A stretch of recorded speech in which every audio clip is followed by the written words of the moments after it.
স্বামী বিবেকানন্দ বলছেন, গুরু সম্বন্ধে এইটুকু দেখিতে হইবে, প্রথমত তিনি যেন শাস্ত্রের মর্মজ্ঞ হন। শাস্ত্রের মর্ম যিনি জানেন তিনি যথার্থ ধর্মাচার্য।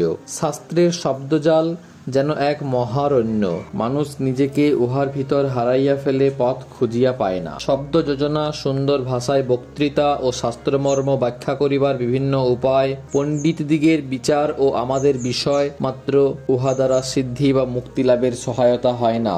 দ্বিতীয়ত, গুরুর নিষ্পাপ হওয়া আবশ্যক। অনেক সময়ে লোকে বলিয়া থাকে, গুরুর চরিত্র, গুরু কি করেন না করেন দেখিবার প্রয়োজন কি? তিনি যা বলেন তাহারই বিচার করিতে হইবে, সেইটি লইয়া কাজ করা প্রয়োজন।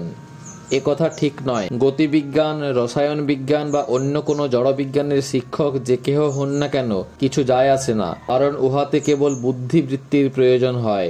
কিন্তু আধ্যাত্ম বিজ্ঞানের আচার্য অশুদ্ধ চিত্ত হইলে তাহাতে আদৌ ধর্মালোক থাকিতে পারে না। অশুদ্ধ চিত্ত ব্যক্তি কি ধর্ম শিখাইবে?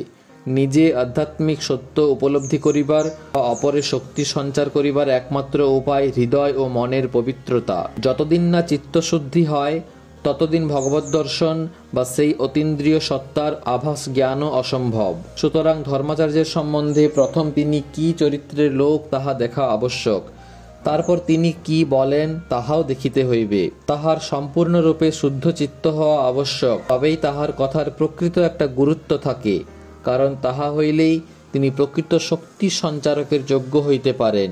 নিজের মধ্যেই যদি সেই শক্তি না থাকে তবে তিনি সঞ্চার করিবেন কি?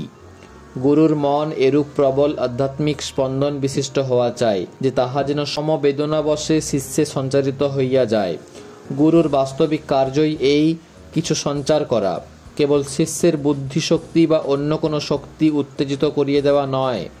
সুতরাং গুরুর শুদ্ধ চিত্ত হওয়া আবশ্যক। তৃতীয়ত, দেখা আবশ্যক গুরুর উদ্দেশ্য কি। গুরু যেন অর্থ, নাম, যশ বা কোনো স্বার্থ সিদ্ধির জন্য ধর্ম শিক্ষাদানে প্রবৃত্ত না হন। সমগ্র মানবজাতির প্রতি শুদ্ধ প্রেমই যেন তাহার কার্যের নিয়ামক হয়। আধ্যাত্মিক শক্তি শুদ্ধ প্রেমের মাধ্যমেই সঞ্চারিত করা যাইতে পারে। কোনরূপ স্বার্থপূর্ণ ভাব, লাভ বা যশের ইচ্ছা এক মুহূর্তে এই সঞ্চারের মাধ্যম নষ্ট করিয়া ফেলে। ভগবান প্রেম স্বরূপ, আর যিনি ভগবানকে প্রেম স্বরূপ বলিয়া জানিয়াছেন তিনিই মানুষকে ভগবৎ শিক্ষা দিতে পারেন।